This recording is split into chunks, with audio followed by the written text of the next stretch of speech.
Mortal Kombat has always been, and always will be. For millennia, the forces of good and evil have been locked in eternal battle over the control of Earthrealm. Some seek to use the tournament to destroy all that is good. Others seek vengeance, power, or eternal life. Time after time, each individual threat has been vanquished, and Earthrealm has enjoyed relative peace for many years. But there is concern that Earth is once again in peril. And this time, the threat of evil has two faces. It is now known that the sorcerer Quan Chi has escaped from the Netherrealm. Since his escape, Quan Chi has unlocked the secret of the ancient runestone, discovered the ancient undefeatable army of the long-forgotten Dragon King, and most disturbing of all, formed an alliance with one of our deadliest enemies, Shang Tsung. With their combined strength, they plotted to overpower the only two beings who could prevent their total domination of the two realms. The first was the Emperor of Outworld, Shao Kahn. In a false show of allegiance, they sprung their attack.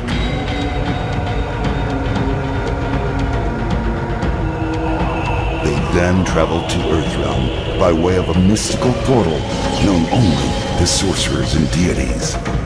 There, they confronted Earth's mightiest warrior and champion of Mortal Kombat, Liu Kang.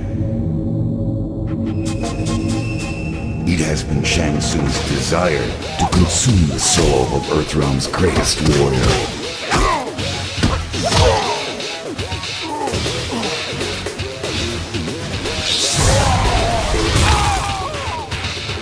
With Quan Chi's assistance, he achieved this goal.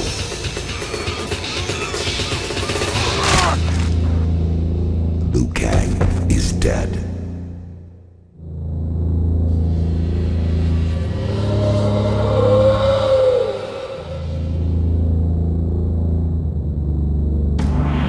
They have since returned to Outworld and are using the souls of conquered warriors to resurrect the Dragon King's undefeatable army.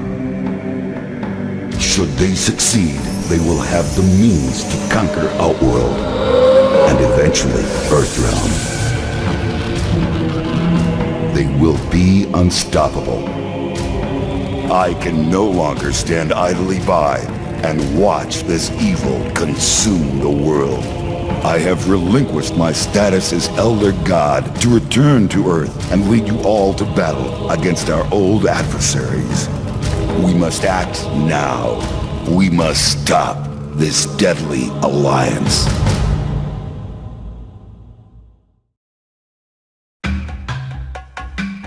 Boraicho looked gruff, but beamed inwardly.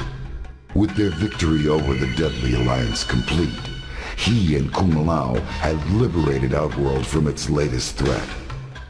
Despite the years that had passed since training his last student, his skills had proven useful once more. He was elated, but it would be inappropriate to express such emotions in front of his newest apprentice. Kung Lao invited his master to return with him to Earthrealm to teach more warriors at the Wuxi Academy.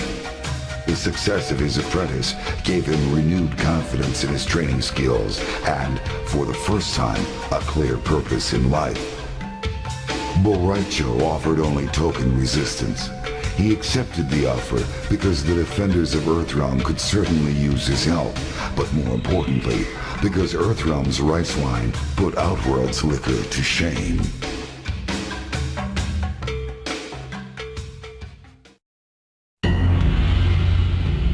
Rage fueled Kung Lao's thirst for revenge. The memory of holding his fellow monk's broken body on the Lei Tai of the Wuxi Academy grounds consumed him as he rained blow after blow down upon Shang Tsung.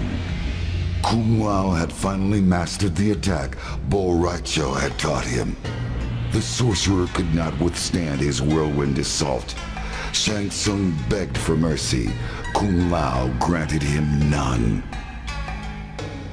Upon his return to Earthrealm, Kung Lao stood before the modest shrine to Liu Kang, which had been erected by the Wuxi initiates during his absence in Outworld. He lit a stick of incense and placed it among the others already burning there. He bowed his head and prayed for safe passage to the afterlife for his friend and brother. With Shang Tsung's death, Liu Kang's spirit could rest peacefully. Earthrealm was safe once more, but at a terrible cost. The work of the White Lotus Society had become more important than ever.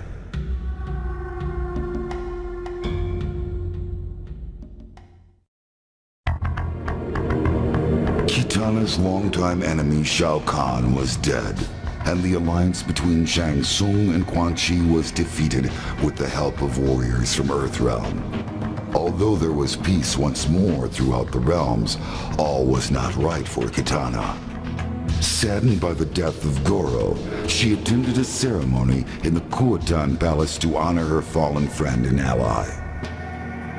Following Shokan tradition, Prince Goro's body was lowered into the molten rock contained within the throne room itself.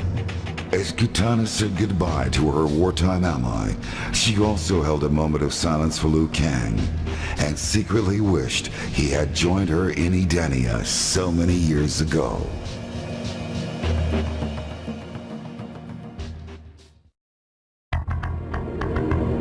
As they traveled back to the portal that would return them to Earthrealm, Sub-Zero revealed to Frost that she had been an integral part in the destruction of the Deadly Alliance, and that he was proud to have her as a member of the Lin Kuei clan.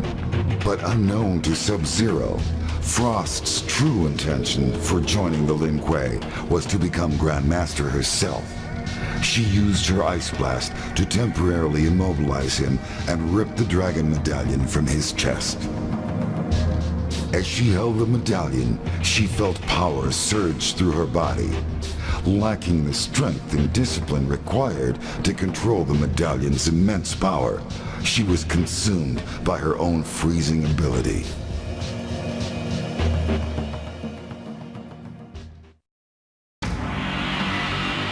After defeating the Deadly Alliance, Sub-Zero returned to the new temple of the Lin Kuei with the severely injured ninja, Frost. A short time later, I visited the temple to commend him for his victory in Outworld and to express my gratitude for all his assistance. With Sub-Zero now the Grand Master of the Lin Kuei, Earthrealm will be well protected.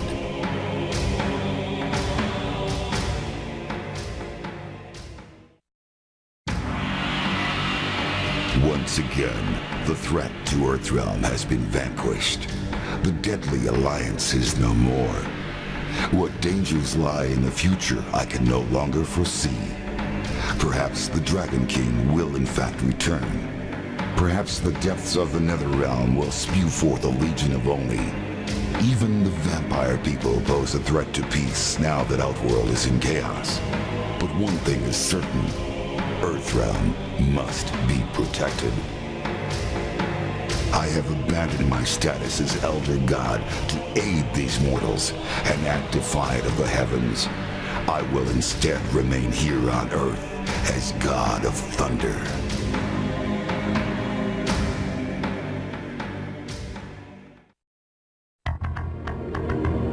The enormous heat and pressure of the lava burned out Cyrax's sensors almost immediately.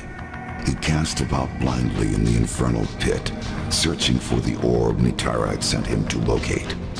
Cyrax found it resting upon a small submerged pedestal beneath the molten depths. As soon as he clambered to the surface, she demanded he hand over the orb. Nitara had promised to return Cyrax to Earthrealm once the orb had been retrieved. Taking her necklace in hand, she uttered a mystical incantation. A swirling portal opened around Cyrax had he only had time for a solemn bow before he was swept into the gateway.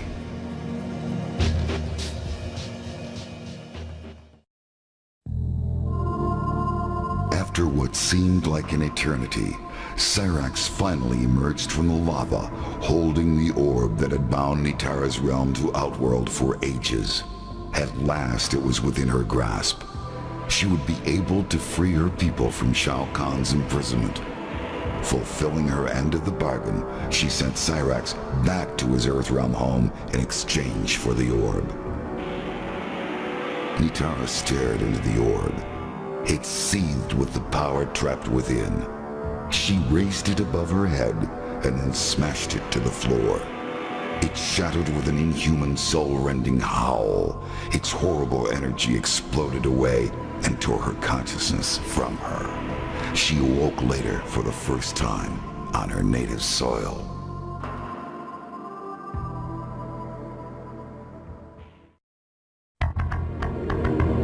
Despite the strong sulfurous stench that filled the chamber, Reptile could smell that Nitara and Cyrax had been there recently. There was no sign of them now, except for some scattered glass shards and a residual trace of strong magical energies. His revenge would have to wait. Suddenly, an expectant hush filled the chamber as energy cascaded around what appeared to be a dragon embryo. The tiny dragon stretched and the egg cracked. A beam of energy ripped out from inside and lanced into Reptile. His world was filled with a roaring power as his squamous body was twisted and transformed. The ancient prophecy had been fulfilled. The Dragon King had returned.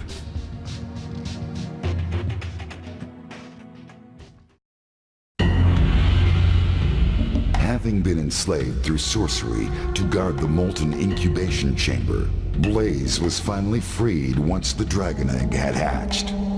He then resumed the quest he had undertaken before being subdued by his captors.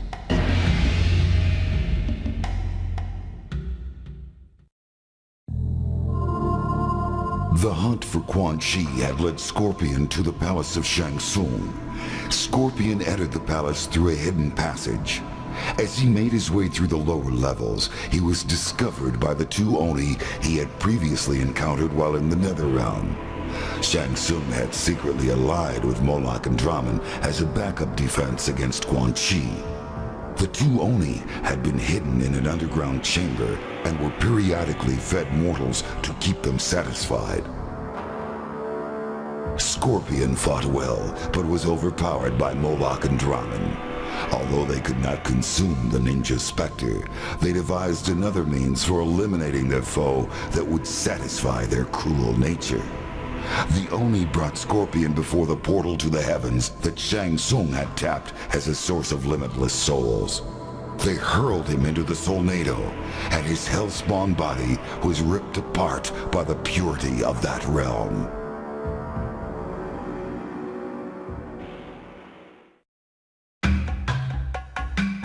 For many years, Movado's Red Dragon clan had been secretly engineering the destruction of their rivals, the Black Dragon. Through careful manipulation, Movado had used the Special Forces to unwittingly aid them in this task. In return for eliminating Kenshi for the Deadly Alliance, Movado was finally granted his battle with the last known member of the Black Dragon, Kano. After a long, brutal fight, Movado emerged victorious, and all traces of the Black Dragon had been erased. Impressed with the fighting skill and discipline of Movado, as well as other members of his clan, Quan Chi realized the potential the Red Dragon held for staging the eventual invasion of Earthrealm. In return for their continued assistance, he offered crucial information about a new threat to Movado's Red Dragon clan, the Lin Kuei.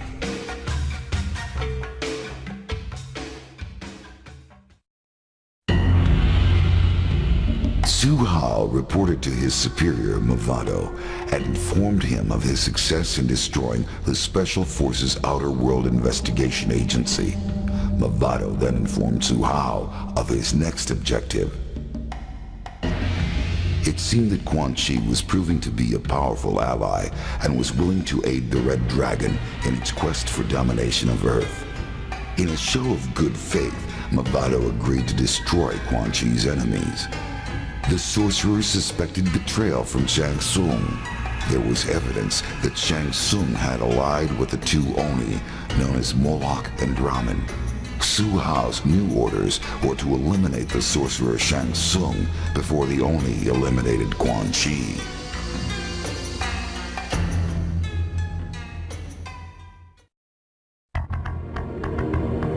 Jax had a score to settle with the traitor he knew as Su Hao. Now revealed to be a member of the Red Dragon, Su Hao had infiltrated the Special Forces Outer World Investigation Agency and destroyed it with a miniature nuclear weapon. Making good on his promise, Jax eventually caught up with Su Hao and ripped the implant from his chest in retribution. Su Hao died a most painful death.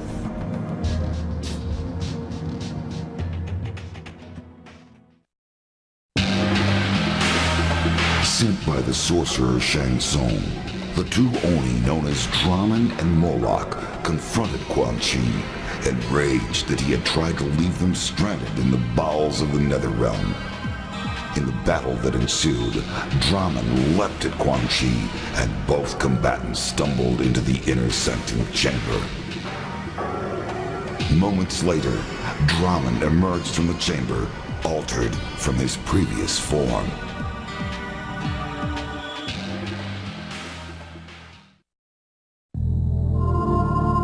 Kenshi had finally caught up with Shang Tsung in Outworld. Years ago, Kenshi had been manipulated into releasing the souls of his warrior ancestors. Shang Tsung had consumed those souls and left Kenshi to die in the tomb. The ordeal left Kenshi blinded, but the sword of his ancestors led him out of the depths. To redeem himself, Kenshi had vowed to free his ancestors from their captor. He cut Shang Tsung down with his ancestral sword, and a blast of souls was instantly released. The spirits of the warrior kings re-entered the sword as Kenshi held it above his head. His duty fulfilled, he could now return to Earthrealm.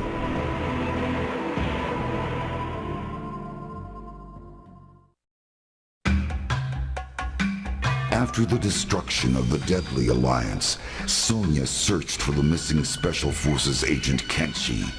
She finally discovered him badly beaten and near death, apparently from hook-like wounds in his ribcage.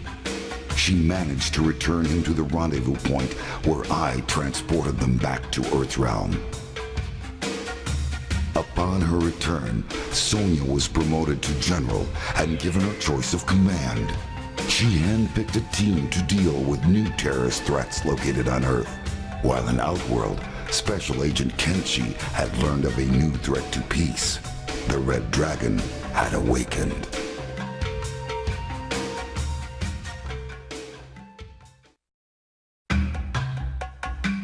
Upset by the way his adventures had been portrayed in the past, Johnny Cage found a loophole in his contract and left MCM Studios during the production of Mortal Kombat: The Death of Johnny Cage. He then used his own money to fund the production of his next movie, which is rumored to be the true story of his latest adventures in Outworld. Mortal Kombat: Deadly Alliance broke all records in its first weekend in theaters and made Johnny Cage extremely wealthy.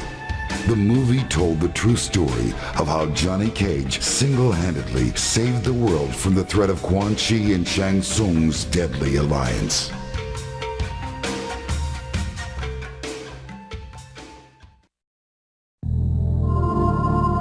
Li Mei had been promised that her people would be freed from enslavement if she could win the tournament held by the Deadly Alliance.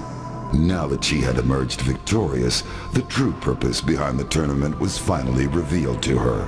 Her soul would be the last one Shang Tsung needed to completely revive the Dragon King's lost army.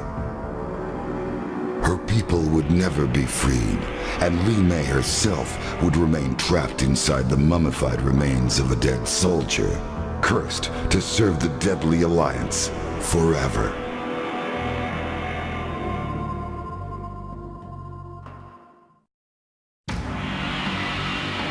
The Deadly Alliance was successful in reviving the mummified remains of the Dragon King's undefeatable army. Shang Tsung, however, began to realize that his relevance in the partnership had evaporated once his talents for soul transplantation were no longer needed.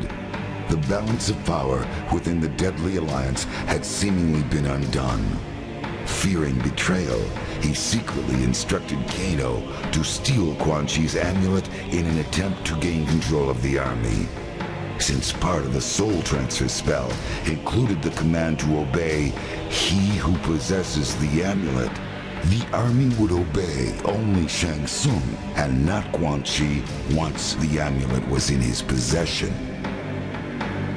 Amulet in hand, Shang Tsung revealed his betrayal to Quan Chi and commanded the army to destroy the sorcerer. Shang Tsung would succeed where others had failed. He would conquer the realms. He would conquer Earth.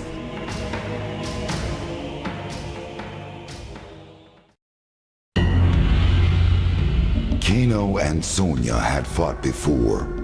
Although Kano was humiliated by his defeat at her hands so many years ago, this time the outcome would be different. Kano had stolen Quan Chi's amulet at the request of Shang Tsung.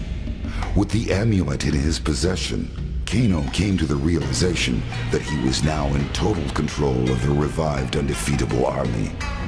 Rather than hand the amulet and the army over to Shang Tsung, Kano kept them for himself and used the army to ambush Sonya, ending their long rivalry once and for all.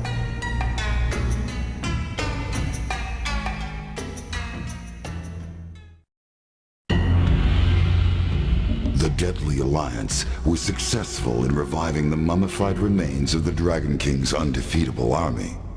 It would appear that nothing could stand in the way of Shang Tsung and Quan Chi as they began their domination of the realms. Unfortunately for Shang Tsung, however, Quan Chi had no further need for the partnership. Once Shang Tsung had finally revived the last of the mummified warriors, Quan Chi closed the portal to the heavens and effectively shut off Shang Tsung's endless supply of souls. Quan Chi then instructed Kano to assassinate Shang Tsung in a surprise weapon attack. With their captor cut wide open, the thousands of souls Shang Tsung had consumed in the past spewed forth and swirled around the room. Quan Chi came to the realization that if Kano could so easily turn on Shang Tsung, he could also turn on Quan Chi himself. Quan Chi used his sorcery to drain the life from Kano and left his body where it fell. Immediately, one of the lingering souls shot into Kano's body. To Quan Chi's surprise, the man standing before him was no longer the black dragon thug known as Kano. Kano's body now contained the soul of the Shaolin monk, Liu Kang.